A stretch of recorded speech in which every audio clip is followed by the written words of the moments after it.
Hello, I'm Dr. Sam Hancock of the Emerald Planet and Emerald Planet TV.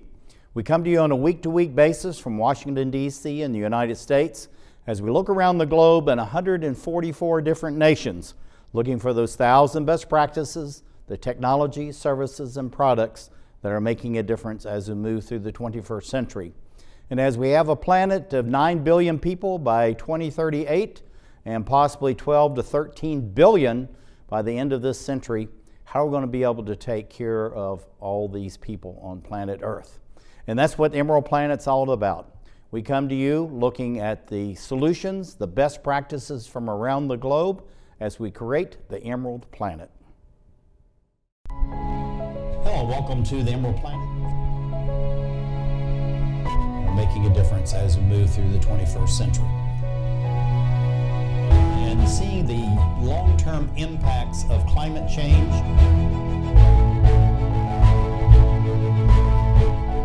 We're glad to have you. Thank you for being with us. Looking at the African continent, why is it becoming so important as we're moving through the 21st century? Now over 1 billion people, the youngest population on the planet, 54 different nations, very diverse cultures, languages, education, everything. And yet it's becoming really almost the center of the universe, and we'll see that in the map in just a minute. So Kimberly Fogg is the founder of Global Sustainable Partnerships in Africa's Titans. And Kimberly, welcome back to the Emerald Planet TV. Thank you, Dr. Sam. I'm so happy to be here. Thank you for the invite. Global Sustainable Partnerships, what is it and why is it important? Global Sustainable Partnerships is an organization that provides access to clean water for children in primary and secondary schools, orphanages, households, and health dispensaries. And we also teach health, hygiene, and sanitation practices so that we make sure that we create opportunities for healthier kids and healthier communities. That's fantastic. Looking at the term Africa's Titans, this is something you came up with. What a fantastic idea. Why are Africa's Titans focusing on females so important as we do move through the 21st century? Well, the African Titans came about because we believe that women are the cornerstone of their families. And when you give women opportunities to work, create jobs, and they create opportunities for other people in their communities to work, especially women, which also it has a ripple effect because, you know, once a mother can work, a mother can take care of her children. She can buy school clothes and pay for school fees. So we wanted to make sure that we were able to give women opportunities within their own communities. That is absolutely fantastic. We're looking at this. This is really a new map. It's only been out a couple of years. Why is Africa in its proper place now? Before it was, you know, right or left, up or down, not proportion to its actual size as it relates to the rest of the world. Why is Africa now dead center in the world global maps? Because Africa is the new frontier, and everybody realizes all of the amazing resources that are available, all the beautiful and wonderful people that are there, and people are really starting to figure out and to take notice that there's so many great opportunities in Africa. Yeah, I think that's absolutely fantastic. Now, this is really, I like this tagline, Women Transforming a Continent. Why are you saying that about Africa's Titans? Because usually you're not featuring females, but 100% of the leadership you're featuring are females. Yeah, you know, it just seems like just so many years, and women have always been looked at as, you know, victims of violence, victims of, you know, just other things. And there is an emerging class of women who are parts, you know, they are a part of parliament now. They're attorneys.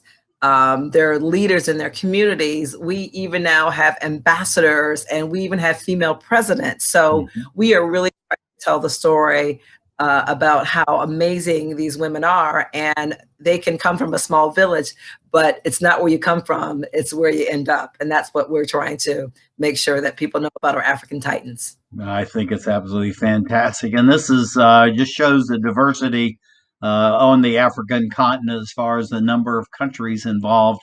It's just an amazing continent with everything that's going on, and it fits together beautifully because of the natural resources.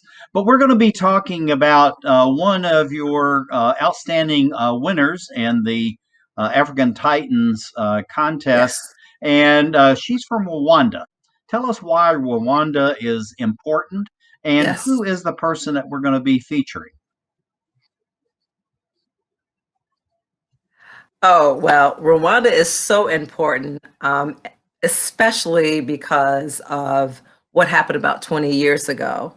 And it was, not a very good situation, but the country has really turned around, and it really is a story of survival and, being the phoenix coming out from the ashes and, blooming into a beautiful phoenix, right? Or bird or whatever it is. The metamorphosis has just been amazing. And we have this amazing young lady, Sheila, who's actually from Burundi.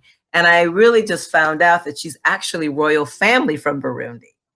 And her mother is Rwanda. And so that's why we're talking about Sheila being in Rwanda. Okay, and she has this farmer's Ubuntu honeybees.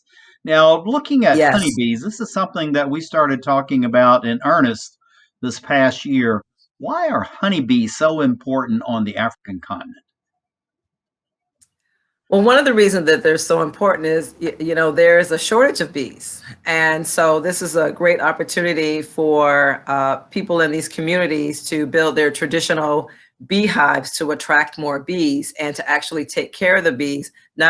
It's in the bush in a natural environment, but they are man-made hives, and it really allows for the bees to really the survivability is just so much greater. Now, looking at this is your award winner. We're out in the bush in Rwanda. Yes, So tell us a little Sheila. bit why we're out in the bush and the bees. What are they and why are they so important? Well, I'm just going to tell you a little story about Sheila and how this all kind of got started, because it's interesting. But she had all of these bees coming around her house, and she didn't know what was going on. Her kids were afraid. And so a friend of hers came by and said, "Why are you've got all these bees. Do you know what bees represent?" And she said, "No, I don't." And she says, "Bees follow the royal families." And she says, "Oh, well, that's interesting, because I'm a princess in Burundi, even though my mother married my father, who is from Burundi, but we grew up in Rwanda, but I'm actually a princess." So she found out that there's this amazing story about how bees follow the royal family. And so she says, well, maybe there is some type of spiritual thing that I'm supposed to follow. And so she started talking to the villager. She talked to somebody introduced her to a beekeeper, and the beekeeper, they talked and developed a relationship. And the beekeeper says, "Yes, I think that you could actually have these bees, because bees don't just come to you; they have to be drawn to you. It's like a spiritual awakening in the culture." And once the beekeeper brought one queen bee, put the queen bee in the beehive, and 2 days later, all of the bees came. Yeah, And this so, is amazing, and this is a yes, fantastic photograph. How she went from a hive, now she has yes, multiple hives, and of course now she's absolutely. sharing these with villagers throughout Rwanda.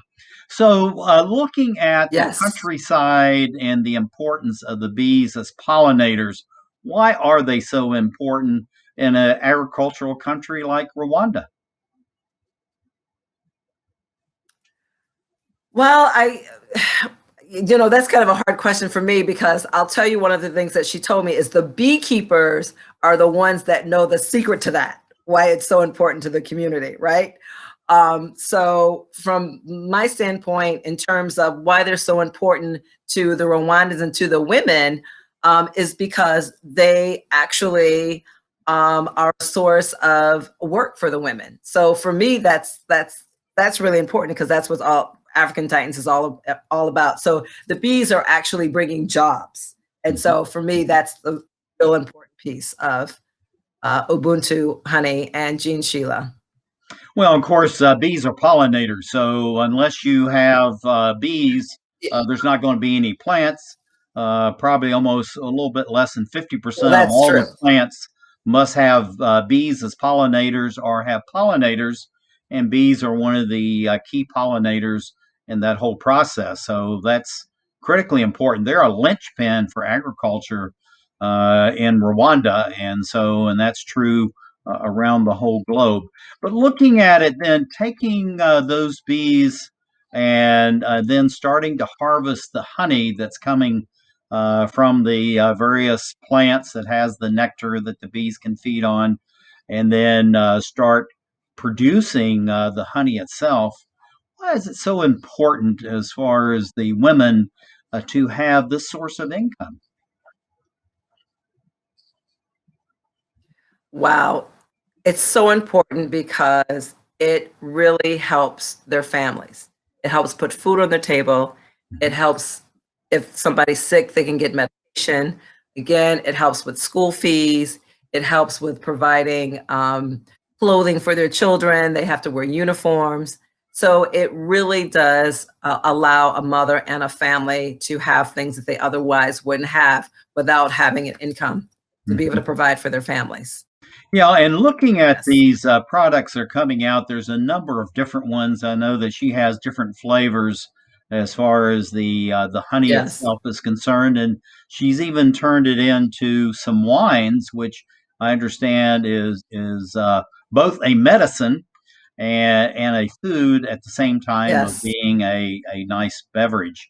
But looking at getting these products out into society, how is this actually helping these families? You talk about school fees and clothing and even shoes and backpacks and things like that. What else is going on to support the women to take care of their families? Well, it's also putting money back into the local economy. Mhm. And so, if you can have that have the opportunity to be able to have these jobs and sell these their honey, it also puts money back into it. That puts money back into the community. So Mhm. that's another really important. So it's really community building, not just Yeah, with the and I family, think but it's really incredible that they're taking the bees are, doing the pollination. They're using the local plants, and then they're taking and generating money to go right back into the community. And the packaging and all this is absolutely. actually very lovely. We're going to go out with this because there's training going on, getting more and more women involved. So, what do you Yes. see for the growth and development as far as the women farmers, the Ubuntu honeybees over the next 5, 10, or 15 years? And we got about 20 seconds to do all that. To be able to expand their operations to other countries and to expand teaching other women how to become beekeepers or how to harvest the honey. And that's the beautiful thing about it, is because if when she teaches the women in Rwanda how to do that, she can go to neighboring countries, Tanzania, she can go to other countries and actually create almost very same similar to be able to give opportunities for women That's through bees. absolutely fantastic. This is Kimberly Fogg, founder, Global Sustainable Partnerships, Africa's Titans. Thank you for being with us as we create the Emerald Planet. Thank you.